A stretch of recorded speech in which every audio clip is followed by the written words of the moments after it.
Welcome to the Kenna Podcast, Episode 2. In this episode, we interview Lori Bieda, who is the head of Analytics Center of Excellence at Bank of Montreal. Customer analytics has come a long way since banks first started building customer information files in the 1990s. CIFs, as they were called, were the primitive forerunner to what we now call data lakes. Just getting access to data was the main barrier back then, closely rivaled by the suspect quality of the contact data. Today, the biggest analytical challenge for banks isn't the limitations of technology, it's embedding data-driven decision-making into the operational DNA of the bank. Most banks still limit their analytical muscle to product cross-selling, risk management, fraud detection. But as banks face stiffening competition from fintech interlopers, eager to capitalize on the mass migration of customers toward web and mobile banking, they can see the smoke signals. Either they make it easier for customers to do business with them across multiple touchpoints, or they face the likelihood of losing them to less costly providers. Lori Bieda, who heads up the Analytical Center of Excellence at Bank of Montreal, believes that banks can only succeed if they master the science of journey analytics. People crave both the convenience of online banking and personal attention from their local branch. They expect to be able to easily open an account, apply for a loan, pay a bill, cash a check, or monitor their investments using any channel or device of their choice at any time. Identifying the breakpoints in that experience where the journey is interrupted or disconnected due to faulty wiring is crucial to customer loyalty and retention. I'm a huge advocate of journey analytics, she says. Lori's mandate stretches far beyond journey optimization. She's also focused on cultivating a data culture at the bank, one where analytical literacy and data fluency are found at all levels of the company, not simply concentrated in a genius pool of data scientists, which explains her missionary work on the speaking circuit. She's an eloquent ambassador of analytics, promoting it as a strategic tool for converting insight into business outcomes, whether that's higher satisfaction scores or attrition reduction or simply increasing the average number of accounts. But realizing the full value of analytics, according to Lori, means looking at many different types of data horizontally: events, click paths, transactions, interactions, to isolate the moments that make or break an experience. With a wealth of experience in the analytical field, from her formative years at the database marketing agency Rapp Collins to heading up client insight at both CIBC and TD to serving as executive lead of customer intelligence at SAS, Lori has the rare ability to connect data science to business strategy. In short, she's the ultimate business translator, as she demonstrates in this insightful, excuse the pun, interview.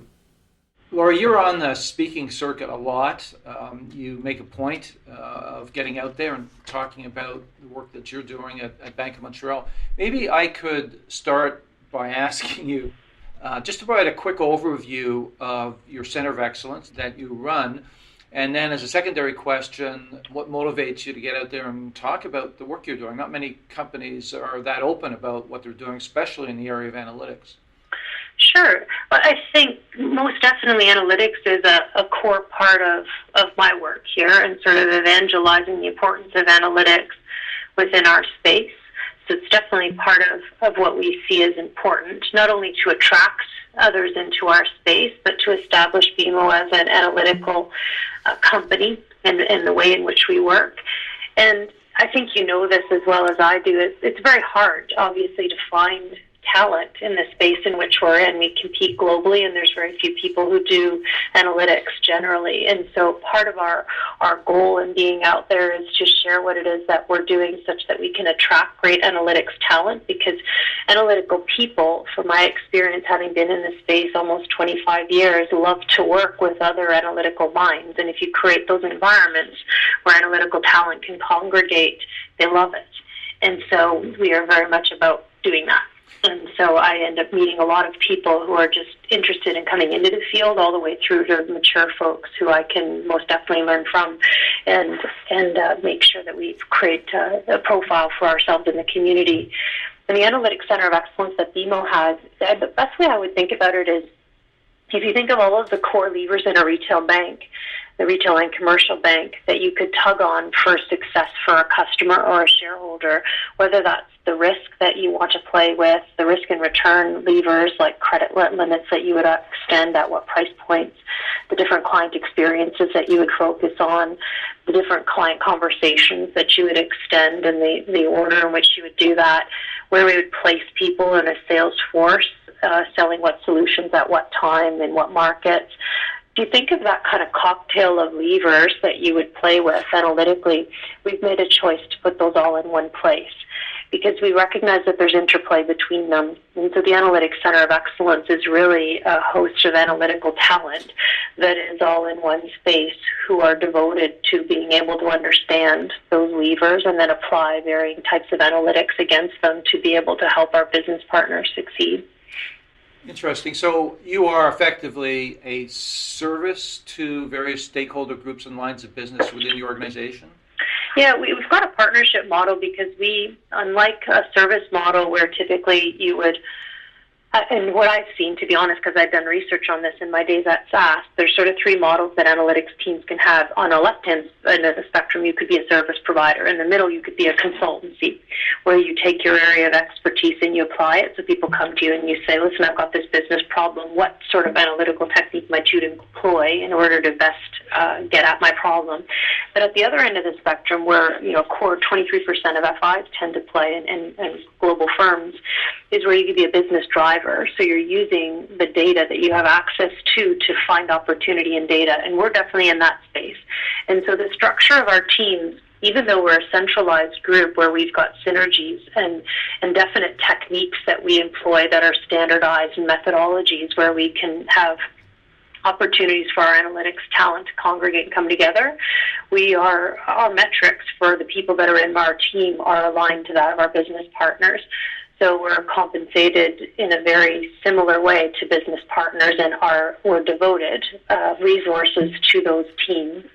So the business model is very different and it actually works very nicely. And I've been around the globe in a bunch of different models, and this one has a hybrid model where you kind of got the best of both worlds. You can build and understand the technologies, you can come back home and you can learn from other modelers, but day in and day out, you're sitting with your partners that you work with, so you're highly aligned to the business objectives that they're focused on, and you're actually paid based on the same sorts of metrics that they're paid on. So if I'm understanding you correctly, you're saying you do have dedicated resources to specific lines of business and or stakeholder groups, and they are at the table discussing the business issues and questions that they have, and they are a participant in those conversations. Is that what I heard? They are, yeah. And how much is the research that you do, or the analytics you do, I should say, directed research, that is specific requests to answer specific questions? How much of it's exploratory research where you're just trolling to see what specific insights, patterns, deviations, exceptions might pop up into view and lead down the road of insight? We do both. And even within, as you would probably guess, when there is a defined business problem, there's exploration even within a defined business problem. So you're always searching for other opportunities in data other than what's asked. So even in pattern detection and outliers, you find interesting things when you're looking at a problem. But we do a lot of analytics that are directly aligned to a business problem and a request that come from business partners, where we're exploring an opportunity that's tangential to a business issue that we've been asked to look at. But then there are other things that are more R&D related in nature, where you can see something in the data that's a bit interesting, that takes you down a path. That's a smaller proportion of what we would do as a team, but nonetheless we do both of those things. It's definitely a smaller portion because as a business analytics team, we align to the strategy of the bank and the strategy of what drives our client and experiences and shareholder returns. And in terms of, for example, conventional market research within the bank, do you work in partnership with them? Are they entirely separate? How do you combine sort of the more attitudinal research that's being conducted with the analytical behavioral work that I imagine you're doing? We do, yeah. Informally, in a prior life, I've managed both, so I have a good understanding of qual and quant research and the power of it paired with traditional analytics. So we work very closely with those teams. It sits within our marketing area. BMO doesn't have as great of a focus, I would say, on market research. We tend to use a lot of our behavioral data, but no doubt we look at market research information for some of our branding, for some of our share wallet contrasts relative to market, and most definitely within our customer loyalty space. So there's a very natural way you compare behavioral data with other information that's external to be able to get a fuller view of things like market, so you can create benchmarks. So we definitely look at that whole host of things and work closely with the teams that do that. But we have a lot of folks here, too, who have research backgrounds, so we explore those data sets in conjunction. But typically we would lean towards looking at the behavioral data first. I'm presuming the data scientists that you have are extremely schooled in the use of advanced analytical methods to probe the data. One of the challenges I found with a lot of analytics groups is they have a terrific ability to look at the data and see the patterns. They struggle, let's put it this way, with actually explaining the meaning and strategic significance of those findings to stakeholder groups. How do you bridge that gap between the quant and sort of the more qualitative analysis that really puts life into the data? Yeah, I found that too over the years. What I've found successful and what I launched here is an analytics university that is targeted towards analytics practitioners as well as those who interface with us. And it's predicated on three fundamentals. One is the technical acumen that you need to be proficient in the analytics space. Secondarily is the business acumen that you need to understand and how businesses make money, frankly, in the businesses that you work in. And then the third pillar, which you're referencing, is around kind of the softer skills or interpersonal skills, and it has to do a lot with the translation layer element. So being able to not only know how to do things technically, even understanding how mortgages, for example, make money, but a skill to be able to translate that effectively to others and to be able to highlight the essential elements that matter. So we've spent an awful lot of time. Anyone who's in a role who's interfacing with a business partner have done loads and loads of training on communication skills, on paraphrasing, on storytelling, on the ability to influence and persuade. Like, you would not believe the amount of training that we have done in that space, because what I've found over the years is that, an analyst might well have the cure to cancer, but if you can't get to those who are afflicted, it's really not useful.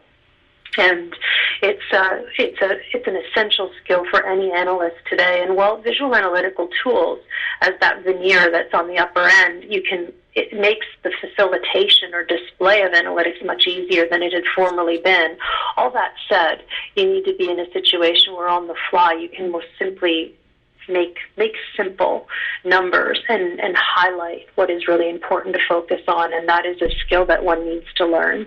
That's an interesting approach. So effectively training the quant people to be as expressive as you are is effectively what you're saying.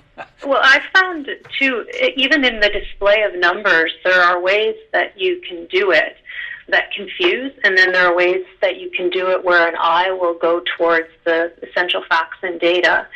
And it doesn't mean that everyone needs to do it in a similar fashion, but we've created all kinds of things where, you'll laugh, whether it's the communication skill elements. We've created these things called the 10 Commandments of Analytics, which have to do with how information is displayed and how you, when it sort of passes the 10 Commandments, you're actually able to pass go and collect your $200 like on a Monopoly board. But we've created a language around how it is that we communicate and when things are good to leave our house and hold ourselves to a higher standard. And by no means are we perfect at this, because we're producing thousands of things out of our shop in a year. So you don't have the privilege of combing through everyone with a great degree of perfection. But we recognize that communication is the agent that fuels what we know and kind of passes through our hands to someone else. It still relies very heavily on that. And we know that in order to have the kind of influence and to have an analytical company, you most definitely need that skill. That's extremely interesting. And you do have a gift for metaphor, I might add, so that must help immensely. Thank you. You must have incredible diplomatic skills, too, because you must have a lot of pressure on you. And I imagine the queue, if you will, for for the work that needs to be done keeps growing and exponentially as people get more accustomed to and conditioned to asking for intelligence. How do you cope with that prioritization? Like, how do you determine, or are you business casing everything? Or what is the calculus that goes into figuring out how much time to put against specific projects and priorities across all of the different lines of businesses that you must have to deal with? Yeah, it's a very real issue. I actually did a piece for MIT on that very problem, to be honest. And in our reality here, we produce over 1,500 pieces of analytical work in a year, and divisible by hundreds of people. So they're pumping out very sophisticated things on a rapid basis, and that demand grows. And every time you produce a piece of analytics, of course, it leads to more questions. And it's harder even still to find people. So that problem never really goes away. Part of the manner in which we have, what I did here and in other places, is we ran analytics on the analytics. So I created a database, as you probably would laugh, of all of the analytics that were being requested of us, and then looked at who they were coming from, and then attached them to strategic priorities, and then looked as best I could to ascertain the worth of them. And from there, then started to rank, and then created quarterly alignment sessions with business partners, so that at every point we were on point, essentially, and looked at it and said, listen, guys, each quarter the leaders that we were working with, of all the different things we've got going on with you, are these the right things? Because businesses are living and breathing organisms, so we recalibrated continuously. But also we made sure that the analysts, to my earlier point, were well trained up. So they, too, when they looked at data and they looked at a query, if they understood the levers of a cards business or the levers of a mortgage business, they could, at a glance, and even still, if they had to probe a little deeper, understand whether that analysis made sense. And if someone asked for a query, they'd look at it and go, we do that, but does it really make sense? Like, they would know enough to question. And then what we actually did is, and we trained up these analysts like crazy and continue to do that. Our analytics university is like any university where there's semesters and it's always on. But I trained the analysts, but I also trained my business partners so that they were culling through and making sure they weren't asking me questions to do, say, a test where it was like 100 people or 100 customers where I couldn't measure it anyway. So on both ends, I had the analyst being a little more skilled as well as my business partner being a little more skilled. So at the filtering end, when stuff came into our house, we were just smarter about what got in. Right. So I didn't end up with this bloated system where I had thousands of things in my house that didn't really pay back. And then we spend a lot of time automating the hell out of the stuff that we've got so that we don't end up having hands to keyboard all the time coding. Let me push this just slightly in a different direction, but picking up on that point. I mean, there's only so much that can be automated, and you've moved heavily into the area of journey mapping, and I have a bunch of questions I'd love to ask about this. It's clearly become a core competency for you. Is the motivating factor here that financial services has really shifted out of the bricks and mortar into an online battlefield for customer loyalty?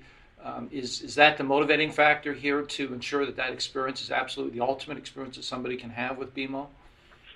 Not 100%. I could see in the data that customers traverse an enterprise and how they consume products and services was unique. And they do that. I've used this analogy before, and perhaps I used it in the session where we just got reacquainted recently. But the analogy that I often use is that customers are like water. I put that in the note that I sent to you. Yeah. So they river through the enterprise.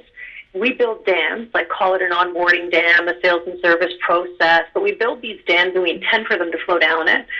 And what you often find when you look at the behavioral data is that customers, indeed, some of them go through those dams, those are the thick lines you see in the UI when you surface it, but they go down in other ways and they leak into crevices. And the journey analytics, of course, is the discipline of capturing all that's wet. And what I've found is that it's incredibly powerful. Not only does it drive top-line revenue, not only does it save costs and things like digital leakage, but it most definitely enhances loyalty. And when you look at how businesses operate today and the complexity, and you'd referenced this earlier, is that we're also siloed. A customer doesn't care. They don't care that there's lines, loans, mortgages, cards, channels. But they don't care. They're just trying to get done what they need to get done. And they by nature of how they operate, they run like water and they bisect our enterprise. And so it stands to reason that analytics ought to do that. Right, like customer segmentation, like customer profitability, like other types of analytics that run horizontal. And so it's just the simplest thing is just follow the customer. Journey analytics is a type of analytics that does that. It's at its very core, it follows the customer. Now, mapping, which is kind of the early incantation of this, was really all around literally just laying out what the customer did. The analytical pieces were the anticipation and prediction of where they started, the strategic intention or what they were actually trying to do. Hey, look, Lori was trying to pay a bill, through to the prediction of what she was actually going to do after that. She's going to pay a bill and then she's going to do a foreign exchange transaction and she's going to be very unhappy about it. Like that kind of prediction or thread. And when you start to look at things that way, people are in motion. Like all of us, we are on our way to somewhere. And we have feelings about being on our way to somewhere and stuff gets in our way. And I think when you're a company that is always on, and you're passionate about the customer, then you assemble your analytics and data so that you understand where that customer is at any point in time. And we got overly obsessed with it because we were trying to keep pace with our customers and trying to honor what they were trying to do. Do you have a dedicated team that just focuses on because it's a process-intensive exercise, do you have dedicated teams then that are focused specifically on journey mapping? Yeah, I would distinguish mapping from journey analytics. And I know it's a subtlety, and I think sometimes folks use those terms in conjunction with one another. So we have a unique department that does journey analytics. So that's like surfacing right from the data. So what actual journeys are customers on? And then we can tell that from our behavioral data. So my department, our Analytics Center of Excellence, does journey analytics for a vast number of journeys that we have. And then we've got agile teams across our company who leverage the insights that we surface to drive different customer experiences. And then we use these journey analytics and we combine them with things like user-centered design or other research to create what I'll call an ideal customer experience. And then we also have a process center of excellence that is not unlike my Analytics Center of Excellence. And these individuals really have a great grasp of what all of our processes are across the company.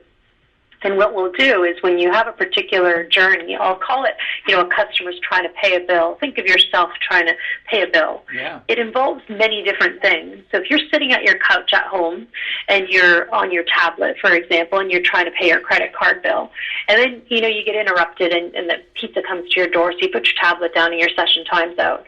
And then later on, you go and you pick up your actual phone and you try and complete that session. But because it's timed out, you don't really 100% know that that's actually part of the same journey. But then you realize, oh, shoot, I got to travel to the U.S. I got to go into a branch and do a foreign exchange transaction. So why don't I just pay that bill and do the foreign exchange all at one time? So you close up both those sessions and you show up in branch. Well, what we see through a lot of the journey information is that those are all related to the same intent. Like you can tell that what you actually set out to do was pay the bill, but the cocktail of things that you chose to do was the foreign exchange, the payment of a bill, and then you withdrew some other money out of your checking account, but you showed up in branch to do that. You can tell, too, through that data that what you intended to do and what you ended up doing. You can tell the number of, quote, hops or sort of aborted efforts. We could tell the digital leakage, like the amount of things you tried to do and you just couldn't finish. So what we do is we actually look at the behavioral data and map out not only you, but the hundreds of thousands of people who do that, and the ones who don't actually need the foreign exchange, but just who struggle to complete the transaction because it didn't work for them. And then we pair that with, which I know where your question's going, with our process team to say, listen, of all of the people who are trying to do that, what is the combination of things they're trying to do? And then if you're trying to, quote, move money, maybe it's not about paying a bill. It's about doing a whole host of different things. So right at the front, in the user experience on your mobile device, what should that actually look like? Like, should it be broader and different? So what was the customer really trying to do at one time, and how do we help them complete all of that right up front in the mobile device so they don't ever have to show up in branch? It then really presents itself as an experience design challenge at that point. Are the process teams then, do they have ownership over that experience design, or is that in fact get pushed to another competency course or center of excellence that actually takes that on as a task to change that user interface and workflow? Now, what ends up happening, your instinct is right, is that it involves multiple people, and it's not really about the process. If you think about that example, it's an everyday banking situation. It involves digital. It actually, in some cases, involves fraud. It involves your contact centers. It's a bunch of people, right? So what we've done is form agile teams that have groups of representatives from different areas. And agile teams, by their nature, have leadership, but they also have representation across multiple groups. But those teams have devoted resources and with the charge to solve a problem. So you don't actually have a process leader owning that problem. You've got these teams working solutions on behalf of customers. And we're finding over time those agile teams grow as most organizations build out and see that customer journeys are really a combination of people working on behalf of the customer. What does this all roll up to organizationally? What's the hierarchy that supports that more customer-centered thinking that you're describing? Is there a head of customer experience that really has accountability and responsibility for this all, or is it more decentralized than I'm describing? It depends on the problem you're solving. So if the particular issue, if the origin of it is a client experience problem, then yep, it rolls up into a client experience leader. If it's a digital issue, then it's managed by the digital team. If it's a product one, then the product person runs point. But agile teams, by their very nature, are a little bit different than that. So it sort of busts through your traditional hierarchy where, hey, everybody reports to me. It's really not that. In fact, I have borrowed resources or lended resources that I devote to that cause because they definitely need analytics to understand the kinds of problems I'm describing. So the way we've seen banks assemble themselves and just companies historically get a hell of a lot different, as they should, because we need to almost ignore the pillar in which you're in and assemble around the need of the customer. Where do you see AI fitting into all of this? Is AI going to help relieve you of the heavy lifting that's required to do the sorts of exploratory analysis that you've been describing here for the last half an hour? Or is there other applications that are sort of more relevant and on the ground today that you'll be leveraging it for? And then just in terms of the next 5 years, how do you see your area evolving? I see that AI, machine learning, we're using it already today, becomes really a very fundamental part of how companies operate and a core competency in and outside of banks.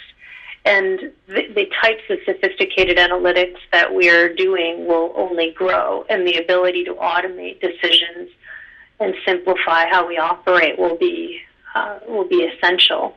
Otherwise, we will not be able to scale to the kind of demand and have the level of flexibility and precision that's needed. And we can see all kinds of applications for connecting and making automated decisions to connect the data that we've got access to today to the right customer decisions that need to be made, the right customer choices, the types of options that they're looking for. Just connecting all of the wealth of data that we have to the things that customers are looking for. So we already see many applications there from all kinds of things, from robotics to how it is that we model to the automations that are underlay it. So there's many applications already. There's a lot in the cyberspace as well as our fraud space that are very relevant in the banking sector as well, not only for traditional marketing and client experience work. 5 years from now, is the new battleground is competing on analytics? I'm sure you would agree with Davenport's position around that. Where are those battles won, do you feel, going forward? What is that competitive battleground going to look like 5 years from now, do you think? Yeah, I think that in Canada, and I've worked across different borders, but here in particular, it's a mature market with a subset of players. And we're stealing share ultimately from one another. And the ability for us to be able to make very smart risk-return decisions in real time, understanding what customers need and at what credit limits, at what price points, when they need it, based on their life stage, and the dynamic evolution of that will be essential.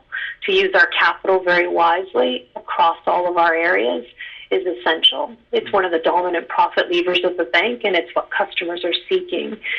So companies who master that, and that is an analytical problem, and who ultimately optimize their risk return, I think will be at the front of the heap. The other one I would say from an analytical problem perspective really has to do with that bricks to clicks or clicks to call optimization. So with the rise of digital, whether mobile or online banking, the navigation of what it is that a customer is trying to do online and then their ultimate bleed into other offline channels, the mastery and the understanding of those journeys and being able to keep as much of it upstream as the customer desires, and then the orchestration of what has to happen in branch or on call is essential, and hence what leads us to customer journeys, because it's what helps you understand that. I think you'll see banks massively double down in that space, and our partners, QuickFox, have helped us understand that greatly. And then the third place that I would see is really around the customer conversation orchestration. So I think companies have been at this for a long while, inclusive of banks, and we've kind of led the pack in this space an awful lot. But it's not selling. It's being able to connect the customer conversation at the right time and moment and match it up with the right advisor. So as banks change and the people within the banks change, there is still a very dominant need to have a conversation with a human being and have advice at a moment in time. It's still a very advice-based business, but the matchup based on the time frame you're seeking it is essential. And so we do a ton of work with Salesforce optimization, making sure we've got the right staff in place, making sure we understand the customer intent so we can match those things up appropriately to make right by the opportunity that exists. So those would be three places where I see the most amount of return and where we're right lined up with what the customer's looking for. The complexity of what you've been describing today is amazing. How does your infrastructure support that? And you obviously have put together a number of systems of insight, I imagine. I'm guessing here it's SaaS. You can answer that question for me. You referenced QuickFox and other technologies. Could you describe for me what those core technologies are that you're reliant upon, and how do you integrate that with source data systems and Hadoop and all the other data collection tools that you might be operating with? It must be enormously complex just to maintain that kind of environment. It is, yeah. And no doubt there's stuff that we do and then stuff that our central technology and operations group does on our behalf. But I kind of see the world in three chunks. There's sort of data analytics and action, and there's technologies in all three spaces. And most definitely on the data wedge of things, there's been a transformation there, as we both know, towards more of an open environment, Hadoop, where the combination of structured and unstructured sources can live in one place. And over the years, that's evolved from more relational structures into what it is today, and the flexibility that affords us is massive. And it's obviously just cheaper to house things there. And what's interesting there is with things like journey data and obviously the rise of what digital has birthed, the amount of information that is sitting there is huge. And we've even realized, my technology counterparts laugh, but the amount of we almost got 100 terabytes of journey data that I've accumulated, it's larger sometimes than the environments that have been created for us here. So we're growing at a clip that sometimes eclipses the environments that we have available to us. And we kind of laugh because the organization builds the hotels and wants to sort of rent out rooms to the different groups, and I end up taking up all their hotel rooms. And so it's not a nice hotel to stay in sometimes, but nonetheless you have to work it out because one's thirst for data is unquenchable. I mean, you want it, and you recognize that there are patterns in data that are not evident to the naked eye, and you need to have the data there in order to tease those relationships out. So I'm unlikely to not want to put it there. I'm unlikely to want less data. I want more. Yeah. So our data itself is tricky, right? We're working through processes with our counterparts to continually perfect it, to connect it, to have it in an environment that is usable for all the people who are poking at it continuously. But that most definitely is a journey. We've made some choices for some strategic solutions that we thought were differentiating for us. And, this is not the traditional SaaS versus open source stuff where it's all playing in sort of base code and trying to evolve it to something. This is where you play in a solution space versus raw code, like where you would choose to invest in a partner versus do it yourself. And most technology organizations or most technology teams within banks oftentimes want to build versus buy. And where I spend an awful lot of time here is doing the opportunity analysis, the cost-benefit analysis that says, if I were to do that and if I were to play technology, how much time would it take me to get the yield on that? And what would happen if I got external expertise? What's the accelerant of that? It's just very classic math. Right. But we've spent an awful lot of time making a few key choices in places that align to our strategy where I thought we could partner for the betterment of the company to get us ahead in some spaces around risk return, around journey analytics, around some things that we needed to do around test and learn.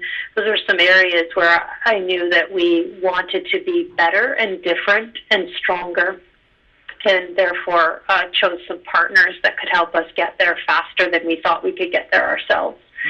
And then on the actioning engines, those are really just triggering, right? It's real-time decisioning engines. It's the ability to be able to take what data you have and disseminate it across places. And of course, we've got the ability to do that, but I would say we're not as integrated as we would like, and we're aiming to do that in a better way so that as I build things, it's a rinse and repeat across the enterprise. I want to push into one other area if time allows. How about the cloud that looms over the entire business these days, known as data breaches, data privacy, consensual use of data? You're using data extensively, customer data extensively. Where do those considerations play into this? And do you have concerns at all going forward that you might be faced with restraints or constraints in the use of that information? I do feel that too as a practitioner in the data space, and data is the new water. It's everything, right? It's more precious than water, and everyone wants it. And so therefore I think we will continue as an industry and as anyone who has the privilege of holding customer information be in the constant hunt, right? Or be hunted by others for the valuable information which we hold, and be continually vigilant around how we manage it.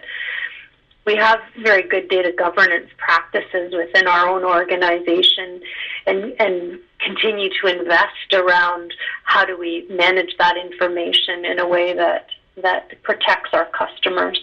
Do you have a chief data officer at this point? We do, yeah, and we have had for several years.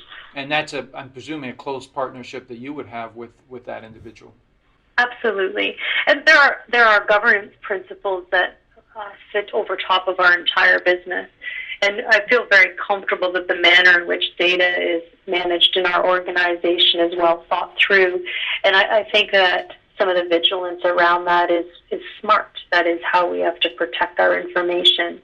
And some of the policies around who can access it is just the way of the world, and that's what's necessary to manage the kind of sensitive information that we have access to. So is this a sort of triad where you have a chief data officer, a chief information officer, and ultimately, Laurie, a chief analytics officer? Do you see that in the cards? I think each organization does it differently. And I think organizations are still trying to figure out the role. There's definitely chief data officers, and they've been around for a while. The role of analytics oftentimes sits in the business, as it does with us. And the centralized analytics function has a lot to do with choosing the technologies that are useful across multiple businesses, such that we don't have cottage industries and there's efficiency across multiple businesses. But I think many organizations are trying to figure out what that role actually looks like, and it obviously depends on the size and it depends on the structure of a business. There's most definitely some opportunity to be able to look across an entire company to find opportunity in the data that can help and manage trade-offs across businesses, and there's insights to be had there. I think it depends on a company's structure and focus. But by all the things you've been describing for the past 40 minutes or so, would you say that BMO has transitioned to be, and I know this is a loaded question, I apologize for it in advance, customer-first culture? I think we've had a customer-first culture for a long while. I think the pivot you're seeing us make in a very bold way is an analytically driven company, making bolder moves, seeing analytics as an innovation wedge and an opportunity to be innovative. You're seeing us make bolder investments in that space as a mechanism to be able to activate some of the potential around our customer. That concludes our interview with Lori Bieda. I think what makes her so effective is her mastery of the intricacies involved in making BMO an insights-driven business. The lesson for marketers? Make sure you drive insight into every corner of your business using journey analytics and mapping to improve the customer experience. You can find past episodes of this podcast on customerfirstthinking.ca, where you'll also find blogs, white papers, infographics, and more on the transformation of marketing. In closing, a big shout out to Cam Campbell, Brent Morris, and Justin Eacock for their contribution in making this podcast happen. Until next time, thanks for listening.